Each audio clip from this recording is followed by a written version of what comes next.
Les prophètes de l'Ancien Testament étaient-ils des pécheurs? Ça, c'est une objection, le fait qu'ils étaient pécheurs, qui vient principalement de l'islam, qui dit « mais ce n'est pas possible, Dieu ne peut pas choisir comme prophètes des pécheurs, il choisit forcément des gens qui seront des modèles pour leur civilisation ». Par contre, ça ne pose aucun problème pour la religion catholique. Je dirais même plus qu'au début de l'Évangile, selon saint Luc, il y a la généalogie de Jésus, depuis Adam et Ève jusqu'à Joseph.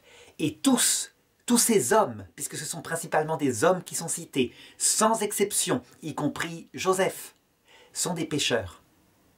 Une seule personne échappe au péché, d'après la foi catholique, mais appuyée sur un texte de l'Évangile de saint Luc.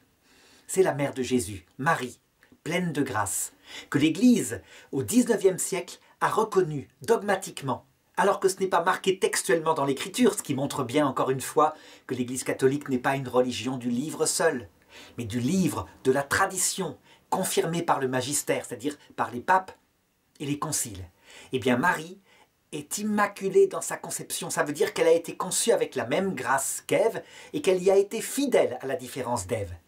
Certains ont objecté, donc elle n'est pas sauvée par Jésus. Non, le dogme précise. Elle l'a été en prévoyance de la passion de son fils 50 ans plus tard. Alors pourquoi maintenant certains ancêtres de Jésus sont gravement pécheurs, et en particulier celui qui est mentionné dans l'Écriture comme étant son père, sa source, à savoir David, fils de Jessé. Un rejeton sortira de la souche de Jessé.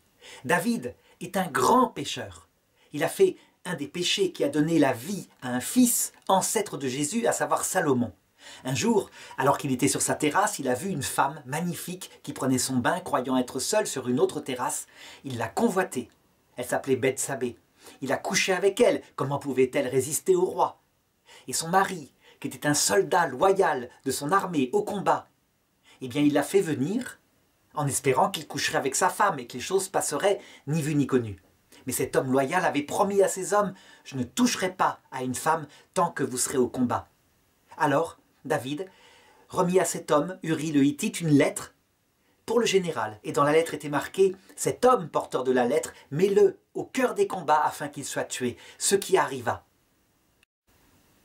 David, en faisant cela, non seulement fit un adultère, mais fit l'assassinat prémédité du mari de sa maîtresse. Rendu conscient de son péché par le prophète Nathan, il se repentit dans les larmes. Mais il est ancêtre de Jésus. Pourquoi? Eh bien parce que Jésus, en le faisant, en prenant ses ancêtres, montre qu'il assume tous leurs péchés. Et que même un péché gravissime comme celui-là, qui n'est certes pas un péché contre l'Esprit Saint, il n'a pas maintenu son orgueil face à la révélation de Dieu. Le roi David, il s'est repenti, mais qui est un péché prémédité, gravement coupable, porté par sa gloire, sa sexualité, etc. Eh bien, il est pardonné si la personne s'en repent. Voilà ce que veut dire Jésus. C'est donc formidable. C'est une possibilité pour des grands pécheurs, comme David, son ancêtre, d'être sauvés.